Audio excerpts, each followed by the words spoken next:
부산국제영화제 그 중에서도 또 액터스하우스에서 첫 번째로 또 한지민 배우님 모시고 함께 또 이야기 나눠볼 예정인데요. 관객분들에게 아마 이 좌석 구하시느라고 너무너무 힘들게 피켓팅을 통해서 이 자리에 오셨을 거라고 생각하는데 인사 한 말씀 부탁드립니다. 네, 안녕하세요. 배우 한지민입니다. 반갑습니다.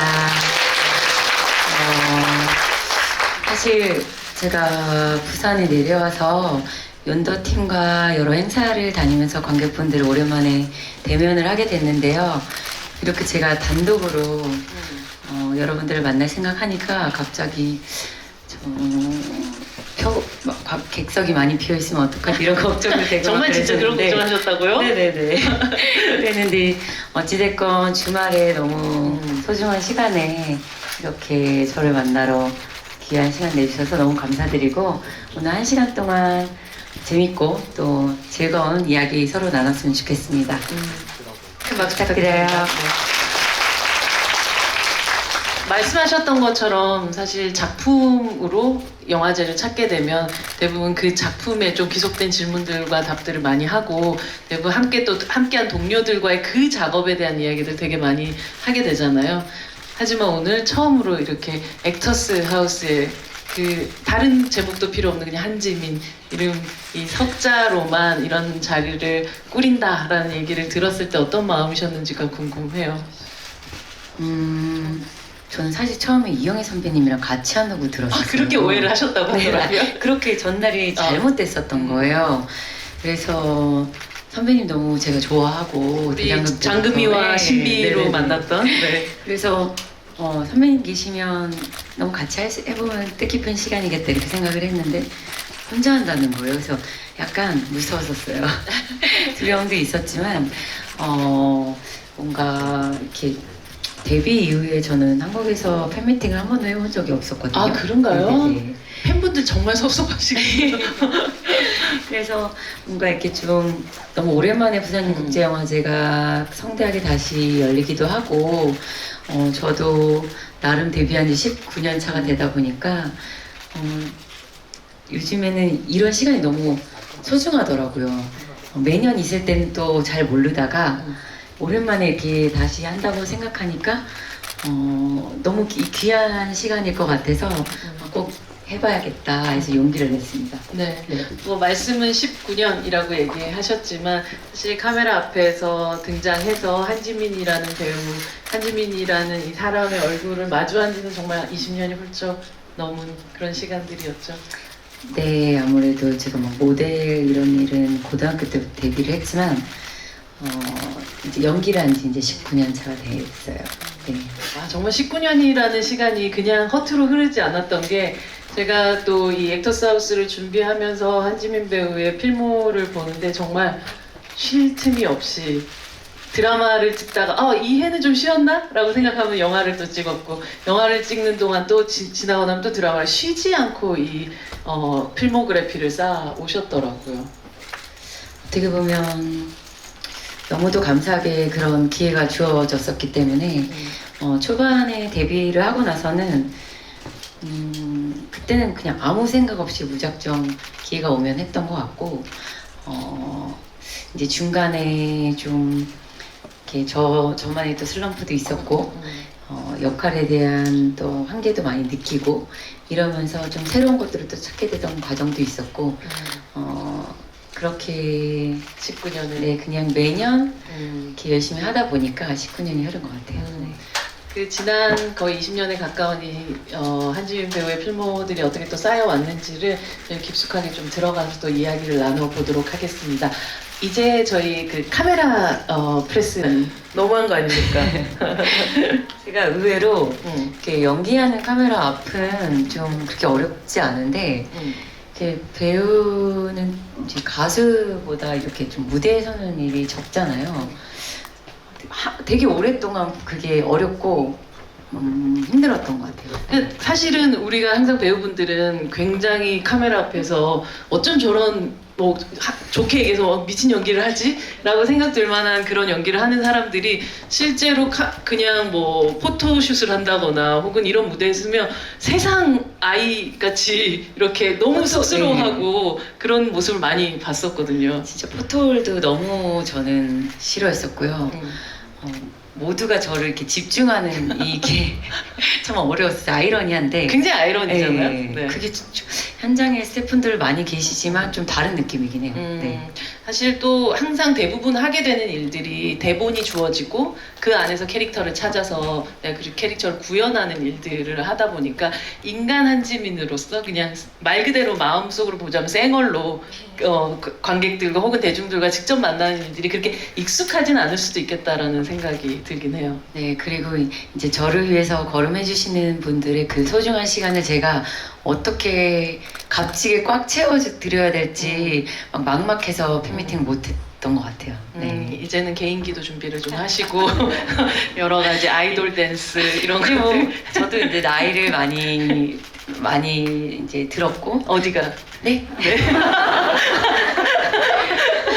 팬분들 오래된 팬분들이나 네. 같이 이렇게 나이가 들어가니까 그냥 좀 기회가 되면 되게 편안한 자리에서 술 한 잔도 같이 하면서 얘기를 나눌 수 있는 그런 자리가 있으면 좋겠다 이런 생각은 해봤었어요. 네. 저는 사실 오래오래 활동하는 그리고 꾸준히 계속적으로 활동하는 배우의 팬이 된다는 건 굉장한 행운이라고 생각을 해요. 왜냐하면 그 배우와 함께 나이 들어갈 수 있고 그 배우의 어떤 그 해의 필모그래피가 내 인생의 몇 살 때라고 기억될 수 있는 삶을 산다는 거는 굉장히 특별한 팬으로서 굉장히 특별한 경험이기도 하고 행운이기도 하다라는 생각을 해요.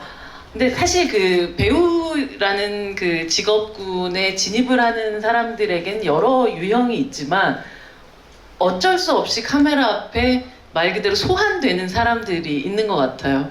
사실 배우를 구성하는 여러 요소 중에서 아름다운 외모, 그러니까 매력적인 어떤 그 매력이라는 것은 또 무시할 수 없는 부분이기도 한데 사실 한지민 배우 같은 경우는 본인이 막 난 배우가 되어야겠어 하고 막 여기저기 기웃기웃한 게 아니라 사실은 실제적으로 카메라가 먼저 한지민 배우를 찾았던 케이스라고 할 수 있잖아요. 네, 이렇게 꿈이 사실 처음에는 어릴 땐 배우는 아니었었고 우연한 계기로 제가 고등학교 시절에는요. 그 서문여고 네네네. 아주 유명한 전설이로 길거리 캐스팅이 막 유행하던 네. 시절이었었어요. 막 그때 이제 막 중고등학생들이 막 모델로 데뷔하는 게 좀 유행일 때였었어요. 길거리 캐스팅이 네네네. 엄청 많이 네. 되고. 그래서 막 잡지 모델이나 뭐 TV 광고 같은 거를 이제 시작을 했었는데 제가 이제 올인이란 드라마에 너무 어리신 분들 잘 모르실 수도 있지만 네. 그 송혜교 선배님이 제가 어린 시절 역할로 데뷔를 했거든요. 심지어 한 살, 뭐 실제로는 같은 한 살 나이- 차인데, 네네, 네네. 그렇죠. 근데 이제 그때는 이제 이미지적인 캐스팅을 하셨던 것 같아요. 막 연기도 아예 아무것도 모르고 그래서 그 역할을 이제 성취하기 위해서 되게 많은 분들이 오디션에 참가를 했었는데 저는 약간 무지한 상태였던 거예요. 연기도 잘 모르고 하고 싶나 이런 마음이 좀 없을 때였어갖고 뭘 모를 때였어서 제 생각에는 왜 내가 됐나 생각해보면 이미지적인 것도 있지만 막 이렇게 되게 욕심이 없다 보니까 긴장도 잘 안 했던 것 같아요. 그래서 그렇죠. 그냥 가만히 있었는데 그분들이 보시기엔 좀 긴장을 안 했나 이렇게 보시셨던 것 같아요. 네. 사실 그렇게 등장을 하고 나면 어느 순간은 내가 이 방향으로 가야지 저 방향으로 가야지 뭐 이런 생각도 할 틈도 없이 무슨 약간 컨베이어 벨트 같은 거에 이렇게 쭉 가듯이 자연스럽게 어딘가로 가고 있게 되잖아요. 하지만 어느 순간 이 일을 계속 할 건가 내 인생에서 정확하게 직업으로서 혹은 삶을 던지는 직업으로 이 일을 선택해야 하나 말아야 되나에 대한 명확한 어떤 고민의 시점들이 다가오게 되는 것 같아요. 그 시기가 언제쯤이셨던 것 같아요? 사실 이제 올인이란 드라마는 제가 2회 분량을 했지만 정말 많은 그 연습을 해서 자다가도 이렇게 찔려면 그 대사를 할 정도로 그렇게 했는데 올인을 보고 되게 우연한 기회에 지금 신하균 선배님이랑 연도랑 그렇죠. 작품을 되게 네. 오랜만에 했지만 그때 미니 시리즈 주인공이 덜컥 된 거예요. 신하균 선배님 굉장히 좋은 사람. 네네. 그죠? 드라마가 또 좋은 좋은 사람이었어요.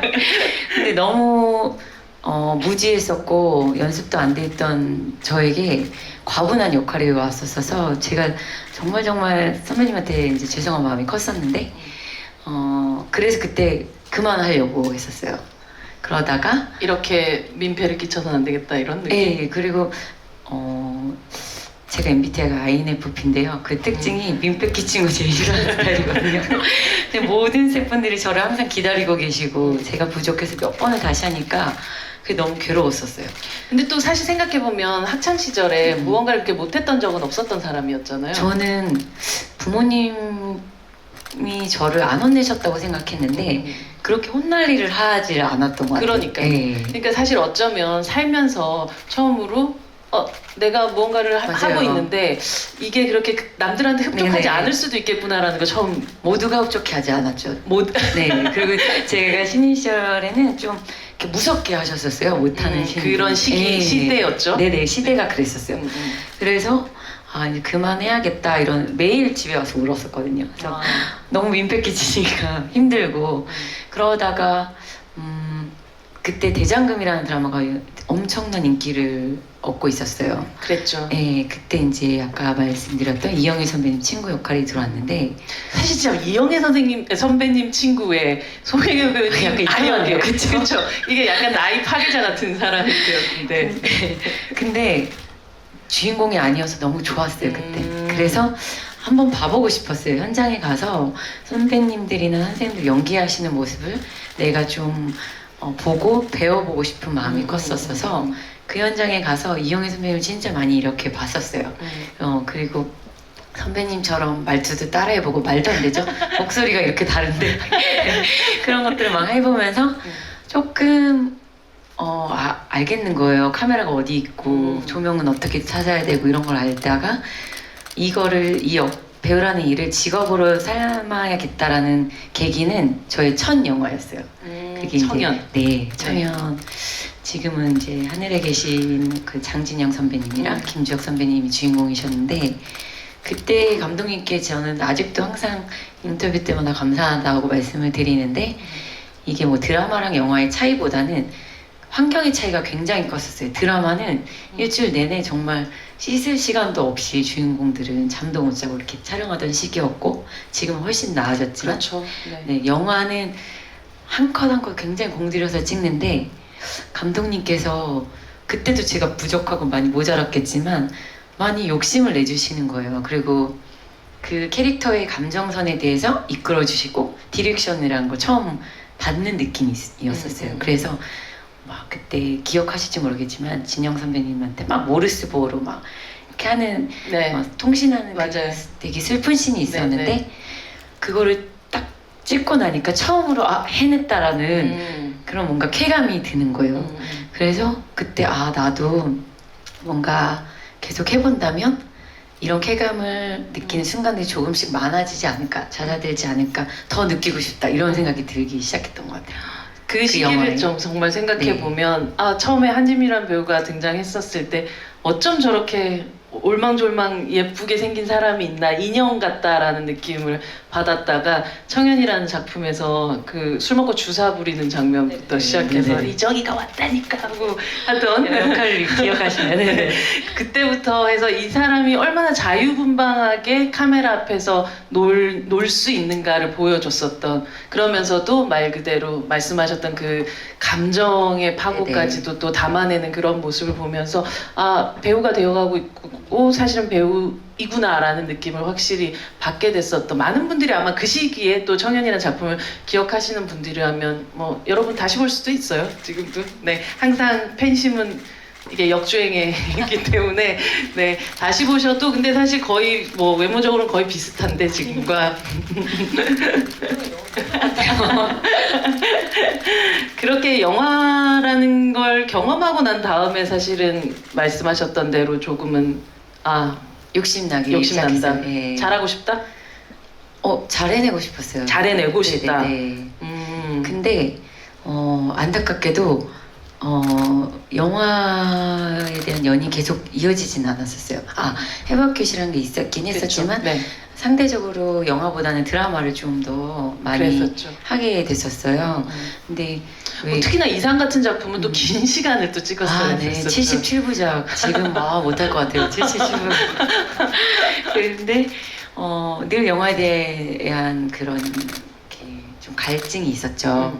뭔가 이렇게 좀 차근차근 같이 만들어가는 걸 좀 해보고 싶다라는 것도 있었지만 그래도 그 청년이 줬던 그 기억 때문에 계속 연기를 할 수 있게 됐고 드라마는 대신에 시청자분들이 반응이 굉장히 가깝게 다가오잖아요. 그쵸. 네. 그래서 제가 배우라는 직업은 나 혼자만의 그런 책임감과 욕심을 처음에는 채우고 싶었다면 점점 대중분들이 저에게 피드백을 주셨던 것 같아요. 그래서 뭐 부활이라는 작품 보고 너무 많이 울었어요. 그리고 부활 패닉이라는 팬분들도 생기시고. 그랬죠. 부활을 네. 정말 알았던 네네네. 분들이 많았죠. 그리고 제가 진짜 좋아했던 캐릭터인데 또 경성 스캔들이라는 그런 네. 팬분들도 저한테 좀 오래된 팬분들 여기도 계시는데 그때 작품의 팬분들이세요. 그래서 이게 그냥 내가 막연히 나만 잘 해내야지 이런 직업이었다면 내가 누군가에게 뭔가 이렇게 감정을 선물해 줄 수 있는 직업이구나 라는 게 되게 감동스럽게 다가왔었어요. 드라마를 하면서. 네. 근데 어쩌면 이 질문도 금방 말씀하신 것에 뭐 답이 될 수도 있을 것 같다는 생각이 드는데 그 고등학교 때 봉사활동 끝내고 나서 또 올게? 라고 얘기했었던 하지만 그게 굉장한 책임감을 가지고 해야 되는 말이라는 걸 깨달았다는 언젠가의 인터뷰를 읽었던 기억이 나는데 사실 그 한지민 배우는 관객들한테 또 올게라는 그 어떤 이야기를 약속을 항상 지켜왔던 배우라는 생각을 해요. 뭔가 이렇게 약속이라기보다는 이제 어느 순간 배우가 이제 나의 직업으로 삼아야겠다라고 하면서부터는 내 일이니까 그리고 이거를 뭔가 계속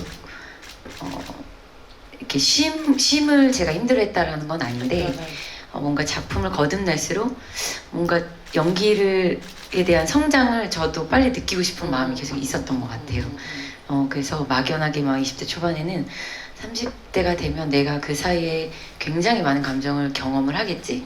그럼 지금보다 더 잘해낼 수 있겠지. 이런 마음으로 이렇게 뭔가 이렇게 작품들을 이렇게 많이 다양하게 하고 싶었던 마음이 있었어요. 네. 또 배우로서 변해가는 혹은 성장해 나가는 나를 빨리빨리 확인하고 싶은 마음에 쉬지 않는 어떤. 네, 근데 뭐 그게 다음 작품에 요만큼 성장하고 이게 절대 아니거든요. 잘해냈던 것 같기도 한데 훨씬 더 좌절하는 순간이 훨씬 많았었어요. 네, 지금도 역시나 어렵고 너무 힘들지만 네. 자신한테 좀 가혹한 편이세요? 아니면 그래도 이만큼 해서 잘했어라고 좀 응원하는 스타일이세요? 굉장히 가혹한 편이었다가 그래도 이제 좀 30대 지나면서부터 되게 나를 돌아보는 시간들을 많이 갖기 시작했거든요. 그때 굉장히 저를 자책하는 나를 마주하면서 남한테는 그렇게 관대하면서 왜 나의 못했던 점을 굉장히 질책만 할까 그러면서 조금 고생한 나에게 이렇게 토닥여주는 방법도 해보고 그러면서 조금 많이 돌아보는 시간들을 더 많이 갖게 되긴 했어요. 나이가 들수록. 네.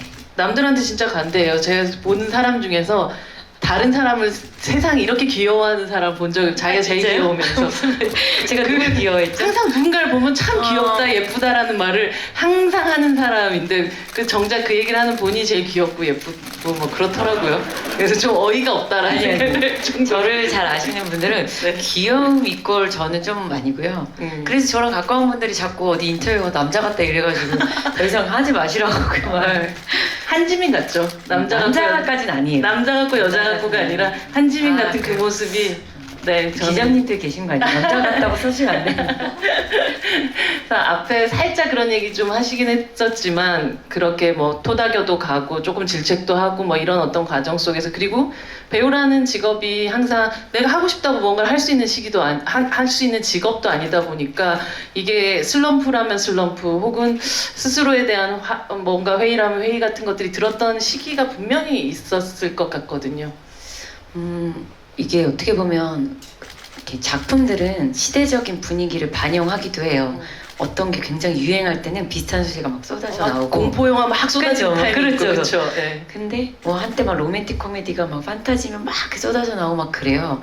근데 이제 아무래도 20, 30대 이제 30대 초반까지는 저에게 들어오는 캐릭터들이 대부분 다 로맨틱 코미디 역할이었어요. 그러다 보니까 어느 날 이렇게 어떤 씬을 촬영을 하는데 내가 되게 익숙하게 이 씬을 많이 해본 느낌인 거예요. 그렇다 보니까 생각을 해보면 로맨틱 코미디 같은 이제 이야기의 흐름들이 대부분 비슷해요. 남자 주인공이랑 막 이렇게 안 좋게 악연으로 만났다가 맞아요. 티격태격하다가 어느 순간 사랑에 빠지면 갑자기 1, 2부의 캐릭터는 온데간데 없고 막 갑자기 막 하트하트 막 하고 또 있고 막 그러다 막 엄청 울다가 잠시 헤어졌다 이거를 늘 반복을 하는 거예요. 그러니까 그래도 이제 저는 저 하나잖아요. 목소리도 비슷하고 물론 나이도 좀 변해가기도 하지만 내가 왜 이렇게 비슷한 게 하고 있지? 라는 그 생각에 빠진 적이 있어요. 자괴감에. 그래서 근데 이제 상황이 비슷하니까 내가 아무리 다르게 하고 싶어도 그게 많은 변화를 주기가 쉽지 않더라고요. 그래서 그게 한 30대 초반 지나면서부터 왔었던 것 같아요. 그래서 좀 그때가 조금 작품을 쉬었었어요. 이제 그때 이제 밀정은이라는 걸 했었는데 그래서 저희가 저만의 나름 방법을 찾았던 건 영화에서 지금은 좀 많이 다양해지긴 했는데 여자 배우들이 맡으시는 캐릭터가 진짜 많지가 않았었어요. 그렇죠. 그랬죠. 네, 네. 그래서 이게 뭐 드라마에서 주인공을 하지만 내가 꼭 영화에서 주인공을 하고 싶은 마음이 아닌데 이런 마음이 있었는데 이걸 내가 어디 가서 막 발표할 수 없잖아요. 저 주인공 아니어도 저는 괜찮아요. 괜찮습니다. 그거를 막 어디도 기자회견 올리자고 하시더라고요. 그래가지고 뭔가 이렇게 이제 회사랑도 얘기한 게 내가 좀 다양성을 찾는다면 그건 영화에서 할 수 있을 것 같은데 그러면 꼭 주인공이 아니어도 된다 이렇게 하면서 이제 좀 폭넓게 보려고 노력을 했었어요. 그러면서 이제 밀정이란 작품도 하고 그것만이 내 세상이란 작품도 하고 장수상해도 하고 비록 롤의 뭐 사이즈라고 표현한다면 사이즈는 적더라도 뭔가 다른 것들을 해보는 게 재밌었어요. 네. 맞아요. 그게 정말 내가 어떠한 연기, 다른 연기, 뭐 다른 감정들을 아무리 표현하고 싶어도 그 폭 자체가 주어지는 폭 자체가 작은 것 혹은 한정되어 있을 때 그걸 뛰어넘는다는 건 배우로서는 사실은 이 배우란 직업은 불가능한 부분이잖아요. 그렇죠? 네, 그리고 자기 창작자가 되지 않는 이상. 그리고 이제 진짜 드라마가 한 거의 뭐 2015년 저가 기억하기로 그때만 해도 대본을 받자마자 찍어냈었어야 돼요. 그러니까 제가 감정 이해가 안 되고 막 이래도 막 대사 외울 시간도 부족했었기 때문에 그게 내가 잘 이해가 안 가는데 이거를 연기를 해야 된다는 게 내가 나를 속여야 되는데 어떻게 관객분들과 시청자분들께 이해를 시킬 수 있을까. 그래서 그때 한참 좀 배우로서는 좀 슬럼프 기간이었던 것 같아요. 네. 사실 최근에 OTT 또 욘더라는 작품을 찍기도 했지만 실제로 많은 뭐 영화 배우든 혹은 조금 더 진지하게 이 작업들을 좀 해내고 싶었던 사람들이 드라마라도 기꺼이 이제 선택을 하게 되는 거에는 말씀하셨던 대로 이 제작 환경의 변화도 네. 정말 크죠. 너무 안 변할 줄 알았는데 그래도 그게 변하더라고요. 변하더라고요. 그래서 요즘에 잠을 자요. 드라마를 해도. 그리고 사전 제작도 많아져가지고 네. 환경이 훨씬 나아져서 드라마도 영화처럼 촬영하게 되고 대본도 많이 받은 상태에서 시작을 하게 되고 그래서 이제 영화 하셨던 스태프분들이나 영화만 하셨던 배우분들도 이제는 드라마도 많이 선택을 하시더라고요. 송강호 선배님도 드라마 하신다고. 네. 그러니까요. 진짜 세상이 바뀌었다는 생각이 들기도 하고 그러나 그런 세상은 그냥 오는 건 아니라고 저는 또 믿는 부분이 있어요. 왜냐하면 한 편의 영화를 또 여성이 주인공인 영화를 그리고 그 여성이 지금까지 본 적 없는 어떤 모습을 하고 있는 여성을 주인공으로 내세우는 영화를 찍어내는 그런 배우들이 있었기 때문에 가능했던 거겠죠. 저희가 지금 보게 될 영상이 바로 그 증거입니다. 저희 첫 번째 영상 함께 보시겠습니다.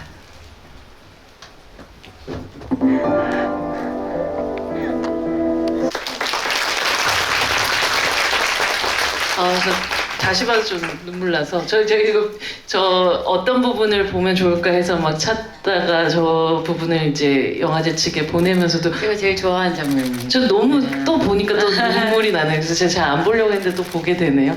근데 저 장면을 다시금 이렇게 보면서도 그런 생각을 했는데 그냥 단순히 이 불쌍한 아이를 이제 뭐 이렇게 안아주는 그 느낌이 아니라 저기에서 백상하는 와 내가 이제 바꿔 넣겠어 하는 그런 어떤 게 뭔가 결심이 느껴진 얼굴이기도 했던 것 같아요. 제가 저 장면을 좋아하는 이유 중에 하나가 상아가 자기를 닮은 그 지은이라는 아이를 계속 보면서도 뭔가 눈에 밟히지만 계속 외면하려고 하잖아요. 근데 저 장면을 통해서 내가 이 아이를 구해주는 느낌이긴 하지만 내 과거와 정면으로 맞닥뜨려서 들여다보고 싶지 않은 나의 그 과거와 이제는 마주하겠다 이런 느낌이 있었어요. 그래서 촬영 때도 막 이렇게 뛰어와서 골목 코너를 돌아 딱 섰는데 이렇게 저 위에 실제로 그 시아양이 서 있어 줬거든요. 근데 그때 지은이가 아니라 나의 어린 시절을 마주하는 그런 느낌이 있었어요. 그리고 그래서 그게 시나리오에서의 글로 봤을 때 느낌보다 훨씬 더 이렇게 뭐라 그래야 되지? 내 마음에 꽂혀서 막 울림이 오는 느낌이 좀 달랐던 것 같아요. 더 컸던 것 같아요. 네. 근데 실제로 지금 찍혀 있는 장면을 봐도 시아 씨와 진짜 한지민 배우가 이렇게 닮아 있는 얼굴 같아 보이기도 하더라고요. 그 마음이 더 전달이 되어서 그게 보였던 것 같기도 하고요. 우리가 영상을 보기 전에 이 미스백이라는 작품이 이 세상에 나오기까지는 이 지민 배우의 의지가 굉장했었던 거죠. 처음 신기하게도 그 시나리오를 제가 새벽에 혼자 읽었었는데 기존에 그렇게 다른 캐릭터들을 맡고 싶다라는 그런 욕심도 있었었지만 한편으로는 어떤 작품을 봤을 때는 그래도 내가 하긴 너무 버겁고 이거는 뭔가 좀 두려움도 많은데 이런 때가 또 있었어요. 근데 이거는 제가 했던 캐릭터랑 너무 다른 모습을 갖고 있음에도 불구하고 그냥 그 새벽에 바로 회사에 전화하고 싶었어요. 하겠다고. 그 정도로 그냥 뭔가 시나리오를 읽은 느낌보단 어느 한 동네를 제가 찾아가서 벌어지고 있는 이야기를 제가 바라본 느낌이었어요. 그리고 아까 잠깐 말씀드렸지만 제가 배우를 하게 된 그 동력 중에 하나가 많은 분들께 어떠한 감정적인 것들을 전달할 수 있는 직업이라고 생각했다고 그랬었잖아요. 근데 그전에는 뭐 이렇게 꼭 그런 의미를 두고 제가 선택을 하는 건 아닌데 제가 이제 사회사업학과를 나왔어요. 그러다 보니까 이제 개인적으로 관심이 있던 이야기이기도 했고 너무 화가 나는 뉴스만 보면 화가 많으신 편이세요? 화가 많네요 지금 화가 계속 났어 뉴스 보면서. 그래서 이거는 꼭 필요한 세상에 필요한 영화겠다. 그래서 그냥 약간 두려움 없이 무턱대고 막 시작을 한다고 했어요. 찍으면서 막 다시 물릴 수 없나요? 이랬었어요. 정말 이거 괜찮은 건가요? 제가 해도 되나요? 막 이런 순간들이 많이 있었지만 시작은 뭔가 이렇게 확 불타오른 것처럼 누가 저한테 이렇게 불을 붙여준 것처럼 시작을 했어요. 네. 2018년 10월 11일 개봉을 했더라고요. 정말 오늘 생각해보면 한 거의 딱 4년 전 정도 되는 것 같아요. 제가 2016년에 촬영을 했거든요. 그러니까 기다려도 개봉을 못하고 있었어서 너무 죄송스러웠었죠, 스태프분들이랑. 그러다가 이제 어떻게 배급사가 생기고 개봉을 하기로 했는데 마침 부산영화제 시즌이었어요. 그래서 제가 저도 이제 배우이다 보니까 언젠가 부산영화제에 내 작품으로 가고 싶다라는 음. 마음이 있었는데 때마침 그때 이제 부산영화제가 그 딱 기간이어서 네. 그것도 제가 막 MC로 음. 미스백이란 이제 저의 작품을 들고 올 수 있는 되게 꿈 같은 그때 2018년의 10월이었었어요. 네. 맞아요. 부산영화제와 또 미스백과 또 한지미란 배우가 아주 굉장히 적절한 시기에 가장 아름답게 만났었던 그런 기억이 나기도 하고, 저는 이 영화의 시사회 끝나고 나서 아마 지민 배우랑 바로 인터뷰를 네. 바로 끝나자마자 하게 됐었는데 뭐 엄청 울고 나와가지고, 그래서 그때 정말 그 영화 속에 나오는 모든 여자들을 다 이렇게 껴안아주고 싶다는 생각이 들었었던 그런 그 벅참 같은 게 전 또 생각이 기억이 나기도 하네요. 근데 그때만 해도 지민 배우가 계속 진짜 괜찮아요라고 저한테 저는 정말 너무 의심하는 눈초리로 막 물어보셨어요. 그래서 네. 막상 개봉을 기다렸는데 개봉을 한다고 하니까 너무 무서운 거예요. 이제 나는 이제 막 욕먹을 각오를 딱 해야겠다. 욕먹을 일밖에 없겠다 였었어요, 정말로. 그래서 언론 시사회 이제 처음 이제 기자님들한테 공개하는 그 전날에 잠을 하나도 못 잤었어요. 그리고 정말 이렇게 해서 가고 이제 나한테 이제 질문하시면 정말 기자님들이 엄청 부지런하게 바로바로 리뷰 기사를 써주시잖아요. 그래서 엄청 긴장하고 있었어요. 그리고 그래, 욕을 먹더라도 그래도 내가 어떤 이런 마음을 했고 이 작품은 내가 다시 돌아가도 했을 거야. 그렇지만 욕 먹어도 그래도 내가 달게 받아야지 이런 마음밖에 없었어요, 정말. 근데 정말 그런 얼굴로 계시더라고요. 정말로. 그래서 네. 기자님들이 써준 기사를 하나 둘 보는데 너무 약간 이상한데 이게 괜찮나? 이럴 정도로 전혀 예상하지 못했어요. 네. 하지만 그 후로 이 미스 백이라는 작품은 한지민 배우의 대표작이 되었고, 또 많은 사랑과 함께 또 스백러들과 함께 또 그 뭐 정말 연기로서 가장 또 많은 상들을 또 받기도 했었던 그런 작품이기도 했었죠. 뭐 이제 조금 시간이 지나다 보니까 미스백이라는 작품은 어떤 가장 큰 성취를 본인한테 혹은 확신을 좀 안겨줬었던 작품이 되었나요? 이렇게 다 찍은 상태에서도 제가 막 두려웠었다고 했잖아요. 그때 제가 어떤 수상소감에 한번 말씀드렸던 것 같은데, 이렇게 또 다른 어떠한 새로운 역할에 도전을 망설이는 시기가 온다면 이 미스백이라는 작품으로 인해서 주저하는 마음보다는 좀 용기가 더 많이 생길 것 같다, 그렇게 말씀을 드렸었던 기억이 나는데, 아직도 생각하면 되게 꿈 같은 일들이 너무 많이 일어났었어요. 근데 제가 완전 걱정 중이다 보니까 걱정 막 1부터 10까지 벌어지지도 않은 일을 다 생각하는 편인데, 그 뒤에 이제 좀 작품 선택할 때 있어서는 우리 대표님이 들으면 여전히 걱정 중이라고 하시겠지만 그래도 저는 미스백을 촬영하면서 성격도 굉장히 많이 바뀌었거든요. 좀 난폭해지기도 한 것 같아요. 거칠어지기도 한 것 같고. 매력적인데요, 아주 좀 좋아요. 거침없어지기도 하고. 그래서 어떻게 보면은 그 전까지는 그냥 마음으로 좀 도전해야죠. 저는 끊임없이 도전하겠습니다. 이렇게 했더라면 이 작품으로 인해서 제가 어떤 큰 산을 마주하더라도 조금 더 빠른 걸음으로 넘을 수 있을 것 같은 그런 작품이 되어줬죠. 네. 지켜보는 사람의 입장에서는 항상 저 안에 아주 진귀한 게 들어있을 거라는 확신은 드는데, 뭔가 저 막이 하나 좀 더 깨졌으면 좋겠다라고 생각하면서 조마조마하면서 한지민 배우를 좀 오랫동안 지켜봤던 시기가 있었던 것 같아요. 근데 이게 콱 깨지는 느낌? 그래서 그 안에 뭔가가 나는데 정말 반짝반짝 거리고 있구나 라고 확인하게 됐었던 그런 작품이기도 했던 것 같아요.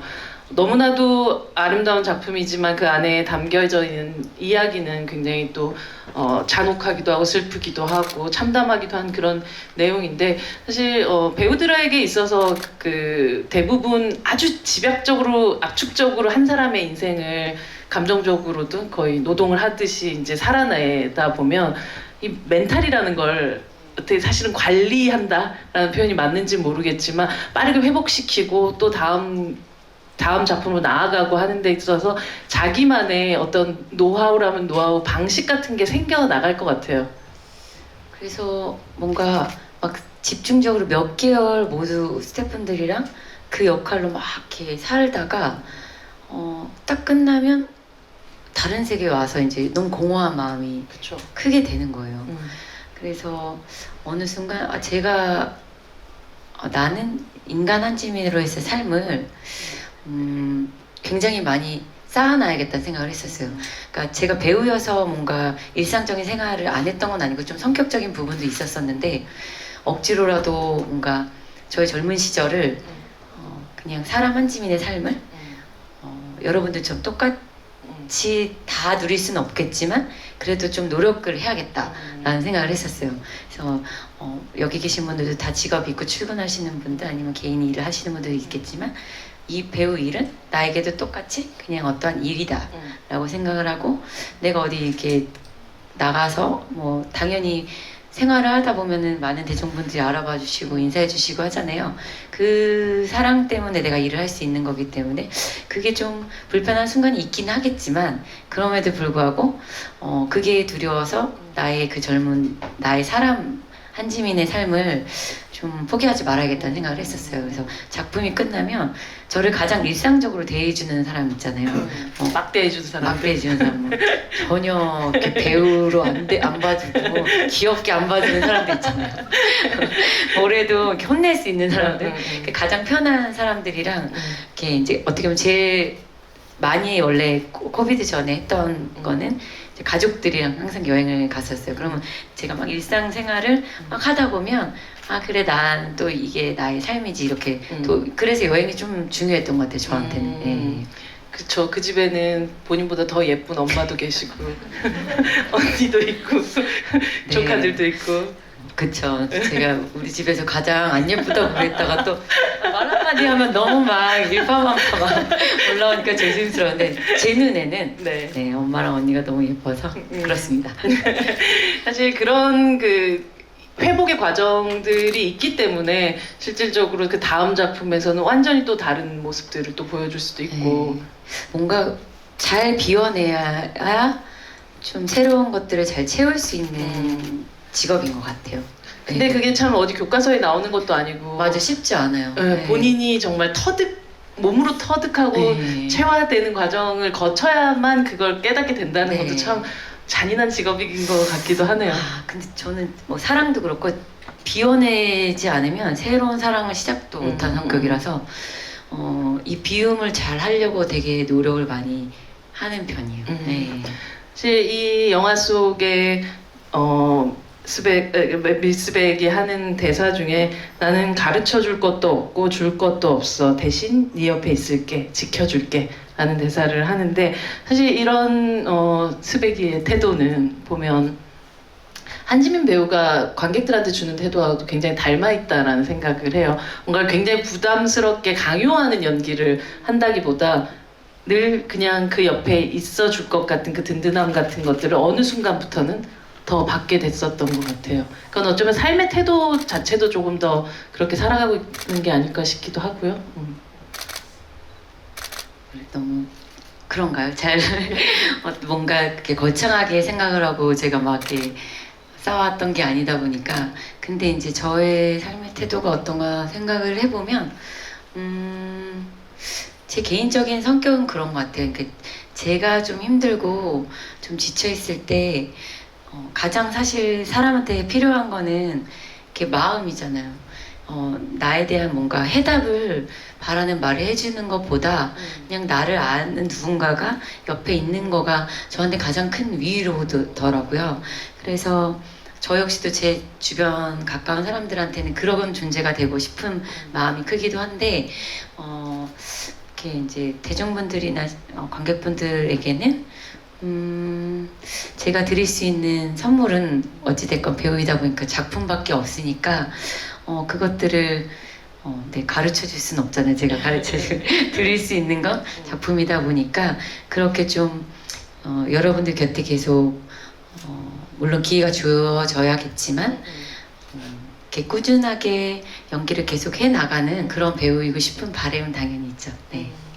그리고 또 최근에 정말 또 든든한 모습으로 저희가 또 사랑했었던 작품이 있습니다. 또 다음 영상 함께 보시도록 하겠습니다.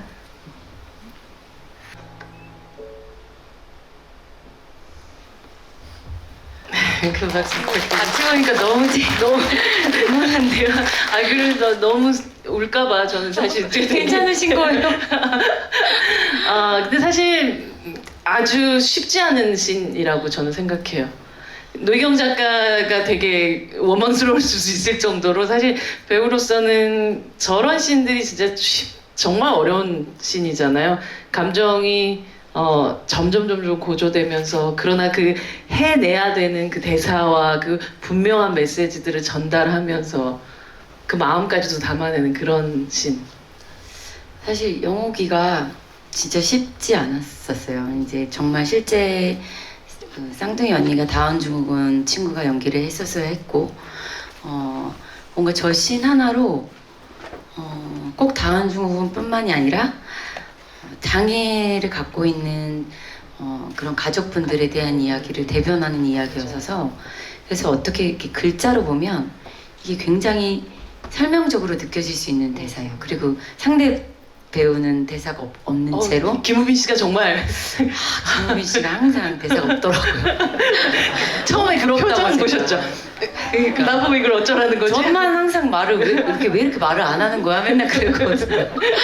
근데 저 씬이 딱 대본을 받았는데 처음엔 읽는데 너무 눈물이 쏟아져서 막 못 참겠는 거예요. 그래서 이거를 진짜 잘 해내고 싶은 마음이 있었는데 이게 뭔가 대본이 거의 2장짜리였었어요. 근데 또 노희경 작가님 그 글의 행동 지문들은 다양해요. 설거지를 앞에 보고 했다가 뒤에 보고 했다가 가서 갑자기 물을 먹고 앉았다가 이거를 다 한 씬인데 감정을 처음부터 끝까지 다 연결해야 되는데 저희는 컷마다 이제 세팅을 다 바꾸니까 시간이 막 오래 걸리잖아요. 그쵸. 그거를 한 거의 10번 동안 같은 감정을 해낸다는 게 진짜 너무 힘들고 어려웠던 씬이기도 한데 다행히 저한테는 이제 선생님께서 이 역할을 주셨던 이유 중에 하나가 저는 좀 가족분들 중에 좀 멀린 가족이긴 조카이긴 하지만 다운증후군 친구가 있고 가까운 조카들 중에 두 명이나 이렇게 자폐랑 발달장애 친구가 있어요. 그래서 그런 저희 사촌 언니나 뭐 가족들을 보면서 이제 어떻게 보면 간접적으로 제가 많이 알고 있었죠. 그래도 이제 제가 어떻게 당사자만큼 알겠어요. 그렇지만 제가 저 씬을 임할 때 생각한 그거는 그냥 영희 실제 은혜 씨의 어머님이었어요. 작가님. 네, 정은혜 작가님의 어머님을 많이 봤어요. 그리고 대본 촬영하기 전에 그 영희가 실제 그림을 그린 작가님이시거든요. 전시회에 갔는데 어머니께서 영희 그 다운증후군 친구를 처음 마주했을 때부터의 그 일대기를 이렇게 그림 카드처럼 해서 설명을 듣는데 정말 너무너무 마음이 아팠었어요. 그래서 그런 마음들을 이렇게 좀 담아서 계속 그 어머님을 생각하고 제 가족들을 생각하면서 하려고 했었던 것 같아요. 그럼에도 좀 사실 되게 아쉬움이 많이 나는 장면이긴 해요. 저한테는 왜냐면 기술적인 것들로 막 이렇게 끊었었어야 됐기 때문에. 근데 사실 그 뭐 전공도 그렇고 이게 어떤 사회에 도움이 되거나 혹은 그들을 연결해주는 사람의 역할을 하고 싶다라는 그런 선한 마음과 사실 연기를 또 해내는 또 이 연기자로서 배우로서의 또 마음이라는 게 어느 하나가 먼저 앞서 나갔을 때는 이건 너무 도구화되는 경우가 있잖아요. 그래서 뭐 사실은 사회봉사하려고 배우를 하는 건 아니니까요. 그렇죠. 근데 지민 배우의 어떤 행보를 보면 그것들이 어느 순간 굉장히 균형을 맞춰가면서 결국 같은 일을 해 나가고 있다라는 생각이 들어요. 정말 의도한 건 정말 아니었었는데 어떻게 보면 뭐 두 개의 빛 같은 경우는 이제 시각장애인을 그쵸. 그런 영화이고 제가 조제에서도 이제 다리가 불편한 그렇죠. 캐릭터였었고 사실 제가 그렇게 계획적인 사람은 아니에요. 근데 이제 그냥 그 막상 책을 처음 딱 봤을 때 저한테 작품을 정하는 가장 중요한 기준은 이제 아무래도 모든 배우분들이 그렇겠지만 책이잖아요. 그랬을 때 그냥 그 책이 주는 그 에너지로 선택을 했었던 것 같아요. 근데 이제 시간이 지나서 쌓인 걸 보니 그렇게 말씀을 해주시더라고요. 일부러 이렇게 사회적 메시지를 담은 캐릭터들을 선택하시는 거냐. 근데 그렇진 않거든요. 네.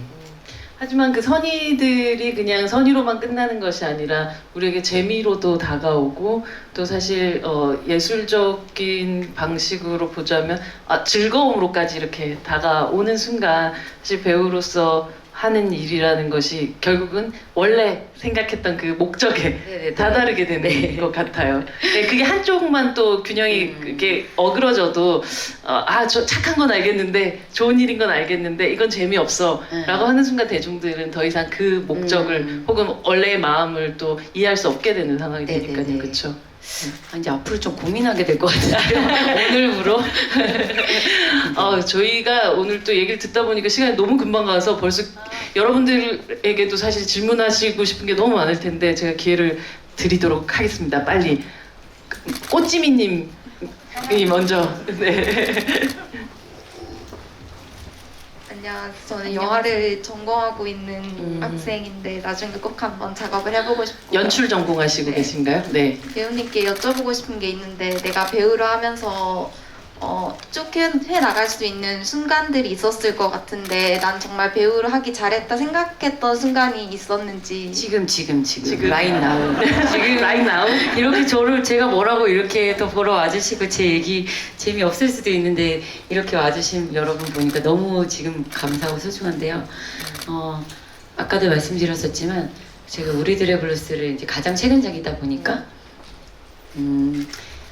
은혜 씨가 또 얼마 전에 전시회를 해서 갔었는데 그 발달장애를 돌봐주시는 특수교사분들께서 저한테 오셔서 정말 너무 감사하다고 인사를 해주시는 거예요.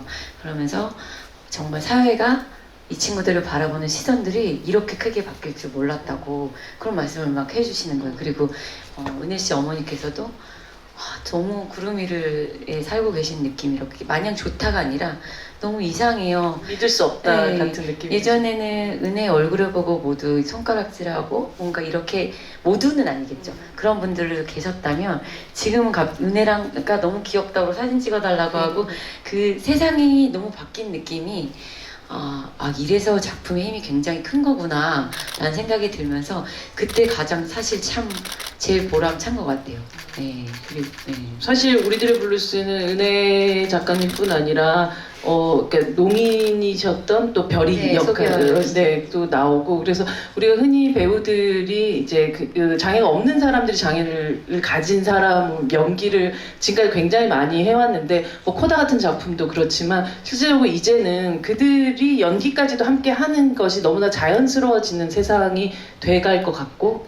그렇게 그런 배우들을 저도 이제 또 만날 수 있게 될 것 같다는 생각에서 사실 우리들의 블루스는 그냥 단순히 뭐 메시지뿐 아니라 뭐 기능적인 부분들이라든지 모든 면에서도 진짜 많은 생각을 하게 됐었던 것 같아요. 네. 또 조금 뒤로 갈까요? 네, 지금 가운데 4번 앉으신 분 여기입니다. 네. 네, 맞습니다. 네. 네.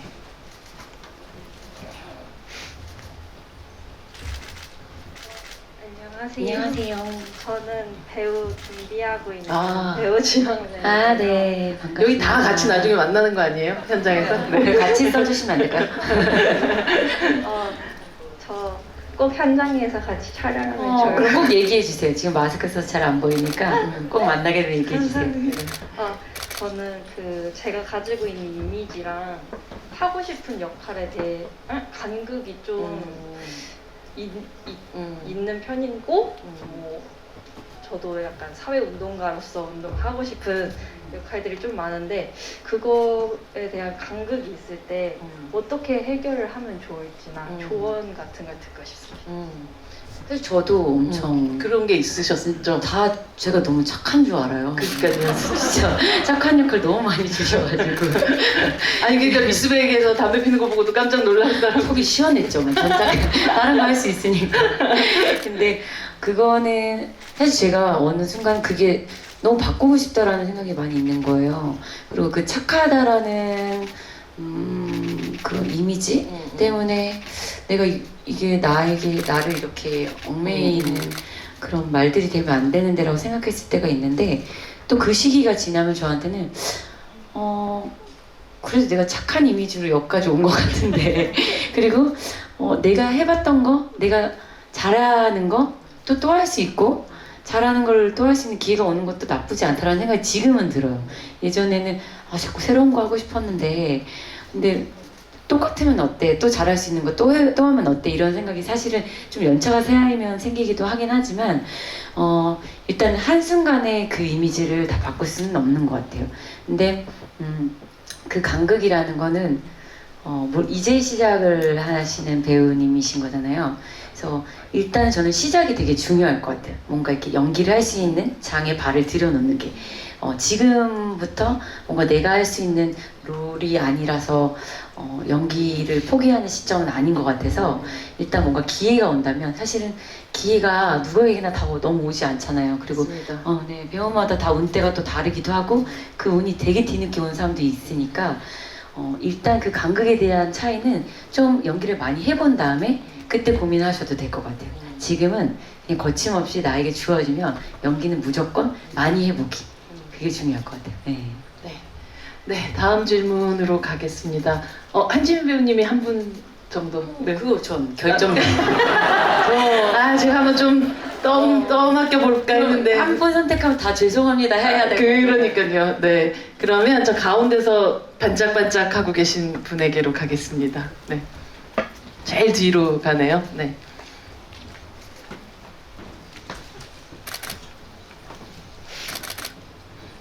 안녕하세요. 네, 안녕하세요. 저는 영화 전공 이런 거 전혀 아니고 그냥 팬인데요. 너무 이런 자리가 너무 좋았고 아까 말씀해주신 것처럼 팬미팅을 한 번도 안 하셨잖아요. 미안해요. 그래서 뭐 혹시- 오늘부터 준비하실 거예요. 네. 소규모 팬미팅 계획이라든지 아니면 생각이 조금 있으신지 팬미팅 계획. 소규모 팬미팅 계획이라든지 생각이 좀 있으신지. 있으신지. 네, 감사합니다. 이렇게 팬분들 이렇게 가끔 좀 가까이서 뵐 기회들이 있을 때마다 언제 팬미팅 하냐고 막 그렇게 질문들을 많이 해주셔서 맨날 미루긴 하는데 이제 매니저분들은 한번 그래도 해보시는 게 좋지 않을까. 그래서 저도 막 너무 감사하죠. 오랜 시간 저를 좋아해 주시고 마음 보내주신 게 너무 감사해서 오늘을 계기로 더 계획을 잡아보도록 하겠습니다. 와주실 거죠? 그럼 안 와주시면 안 돼요. 보세요. 뭐 이렇게 거창한 것들 준비하지 않아도 이렇게 그냥 속 깊은 이야기를 바로 눈앞에서 보고 들 수 있는 것만으로도 사실 여러분들 되게 기다리실 것 같다는 생각이 들고 그 로마 이모님의 그 라이브 키시는 그런 마음으로 편하게 한번 네네. 장기자랑은 많지 않지만 소규모로 가까이서 모여서 네. 담소 나누는 걸로 해볼게요. 그러니까요. 네, 한 분 정도 질문 더 받을 수 있겠습니다. 네, 어디로 갈까요? 이쪽으로 갈게요. 네, 이쪽으로 한 번도 안 한 것 같아서 네. 네, 안녕하세요. 안녕하세요. 네, 저 이번에 욘더를 가지고 또 부산국제영화제에 오셨는데 이제 아직 많은 분들이 욘더를 보지 못하셨지만 저는 우선 GV 가서 1화부터 3화까지는 봤거든요. 감사합니다. 네, 근데 이제 앞으로 4화부터 6화까지 남은 이후의 모습이라든가 아니면 아직 욘더를 보지 못하신 분들이 욘더를 보실 때 이후를 어느 포인트를 봐주셨으면 좋겠는지 티빙에서 나오신 건 지금 아니시죠? 여기 지금 연도 마케팅 팀인가 했어요. GV에 묻고 싶었는데 질문을 네네. 못해서 좋습니다. 그러셨구나. 네. 그래, 난 연도 때문에 부산 영화제 온 건데 맞다, 왜 맞다. 연도 얘기를 안 하나? 감사합니다. 네. 일단 제가 10월 14일에 공개되는 연도라는 6부작인데요. 네, 6부작 시리즈물이에요. 근데 연도는 이제 삶과 죽음 그리고 영원한 행복에 대한 이야기를 다루고 있어요. 우리 누구나가 다 죽음을 맞이하게 되잖아요. 그래서 죽음 이후의 세계, 남겨진 사람을 위함이 아니라 떠나는 사람이 본인의 선택으로 인해서 죽음 이후에 어떠한 공간 그리고 기억들로 만들어진 세계에 관한 이야기예요. 그래서 저는 연도라는 작품을 촬영을 하면서 되게 행복에 대한 그 가치관이 굉장히 많이 바뀐 것 같아요. 그래서 이준익 감독님의 막 첫 번째 멜로 이런 타이틀이 붙긴 했지만 그냥 일반적인 그런 멜로라기보단 약간의 SF도 있고 뭔가 철학적인 이야기도 있고 제가 관전 포인트로 말씀드리고 싶은 부분은 관전 포인트라기보다 부탁드리고 싶은 부분은 신하균 선배가 맡은 재현의 역할에 따라서 아마 여러분들께서도 이렇게 감정선을 따라가실 거예요. 저는 그런 재현에게 반응을 주는 그런 이유라는 캐릭터를 맡았거든요. 근데 이유가 주는 그런 대사들이 저는 책으로 봤을 때도 굉장히 곱씹으면서 마음에 많이 담아두고 싶은 이야기들이 많았었어요. 그래서 쉽지는 않지만 우리가 삶과 죽음을 놓고 봤을 때 조금 생각해 볼 수 있는 그런 그 대사들이 많아서 굉장히 사실은 제가 극장에서 보니까 몰입감이 좋아서 너무 잘 봤는데 티빙이다 보니까 핸드폰으로 보시거나 집에서 약간 설거지 하시면서 보시거나 청소기 돌리시면서 보면 하나도 재미없지 않을까 이런 걱정이 들더라고요. 그래서 그 대사들이 여러분들 마음에 다 담겼으면 좋겠는 그 욕심이 있다 보니까 그런 포인트를 좀 봐주셨으면 좋겠고 이제 집중할 수 있는 환경을 좀 만들어 놓고 보시면 더 좋겠네요. 그랬으면 너무 좋겠어요. 왜냐면 그러면 6부를 딱 봤을 때 여러분들 마음에 담기는 그 뭔가 뭐라 그래야 되지? 이 인생에 관한 그런 이야기들이 가득 담길 것 같거든요. 그래서 그렇게 봐주셨으면 좋겠고 4부, 2부 이후를 물어보신 건 아니죠? 네네. 네, 그 이후로 어떤 포인트로 보면 좋겠냐 이런 질문 하셨는데 그냥 그 답 너무 어렵게 말씀드려서 어려운 이야기인가 그게 아니라 우리 누구나가 다 생각하는 죽음에 관련된 그리고 막 사후세계도 생각하잖아요. 근데 그렇죠. 뭔가 SF적인 그런 사후세계 얘기를 다루는 게 아니라 이제 인간의 본질적인 삶과 죽음, 행복 이런 이야기들이라 누구나가 다 좀 한 번쯤은 고민해보고 생각해 볼 수 있는 이야기고 그냥 신하균 선배님이 나다 이런 마음으로 이렇게 봐주시면 잘 따라오실 수 있을 것 같아요. 내가 신하균이면 참 좋겠네요. 네네. 내가 만약 신하균이라면 이런 마음으로 봐주면 될 것 같아요. 지금 또 한창 또 열심히 새 작품 찍고 계시죠? 네, 얼마 전에 첫 촬영 시작했어요. 힙하게. 네, 제목은 아직 가제이기도 한데 아. 힙하게예요. 힙해요. 힙해요? 아직 이렇게 많이 알려지지 않았어요, 정보가. 캐릭터명이 아주 독특하던데요? 캐릭터명도 아직 오픈되지가 않았어요. 그렇군요. 장르는 굉장히 힙해요. 오. 그래서 감독님은 제가 조선명탐정이라는 작품과 눈이 부시게 같이 했던 감독님이세요. 김석윤 감독님이 네네. 또 얼마 전에 하셨죠. 나의 방 있지 하셨던 그쵸. 감독님. 네. 그거는 아주 우리를 지금- 추앙하게 만들었던. 네, 근데 지금 생각해보면 네. 명탐정, 눈이 부시게, 해방이지 다 너무 다른데 이번엔 정말 또 달라요.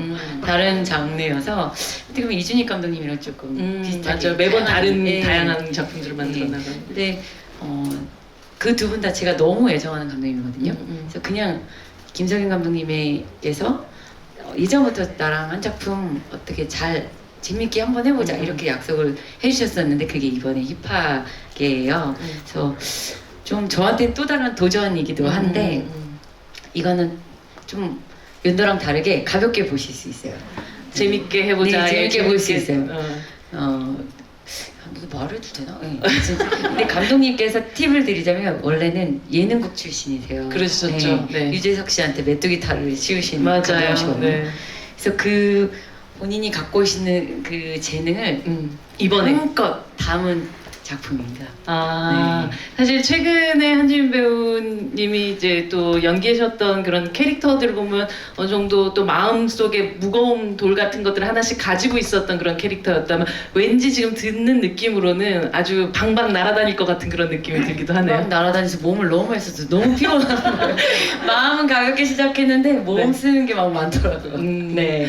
사실 이 1시간이라는 시간 안에 한 배우의 일생을 다 듣기는 짧은 시간일 거라고 생각을 해요. 하지만 저희는 긴 시간 또 한지민 배우를 계속 지켜볼 테니까 또 이런 축약된, 압축된 시간이 또 다시 올 거라고 믿으면서 저희 이 자리 마감하도록 하겠습니다. 한지민 배우님 마지막으로 관객분들에게 인사 부탁드립니다.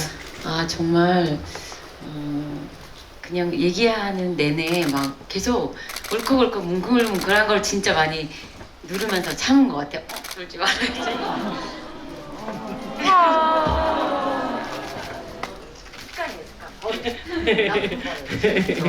근데 뭔가 요즘에 더 이렇게 벅차고 소중한 게 많아지다 보니까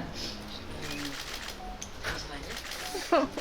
이렇게 좀 너무 내가 귀하고 소중하고 이렇게 사랑받는 사람으로 여러분들께서 오늘 시간을 채워주신 것 같아서 너무너무 감사드리고 정말 제 얘기가 여러분들께 뭐 어떻게 재밌게 다가갔는지 모르겠지만 그냥 이렇게 얼굴 마주하고 한 공간에서 만날 수 있는 것도 진짜 인연이잖아요. 앞으로 또 못 볼 수도 있고 그래서 연도를 찍으니까 이런 시간들이 진짜 더 소중하다는 생각이 되게 많이 하는데 오늘 정말 자리해 주셔서 너무너무 감사드리고요. 저 진짜 편안하게 더 많은 얘기 막 나누고 싶었는데 어떻게 들리셨을지 모르겠어요. 앞으로도 제가 오늘 말씀드린 것처럼 저는 배우이니까 또 여러 작품을 통해서 여러분들 옆에 항상 있는 그런 사람이 되도록 하겠습니다. 무조건 건강하시고 부산국제영화제 남은 시간 잘 즐기셨으면 좋겠어요. 네. 고맙습니다. 큰 박수 부탁드립니다. 너무 감사해요. 네. 한 시간 동안 함께 해주신 관객 여러분들도 감사드립니다. 모두 남은 부산영화제 잘 즐기시다가 또 안전하게 귀가하시기 바랍니다. 감사합니다. 고마워요. 나랑 결혼하자고 여자분께서. 고마워요. 프로포즈 받고 가네요. 고맙습니다. 안녕히 가세요. 고맙습니다.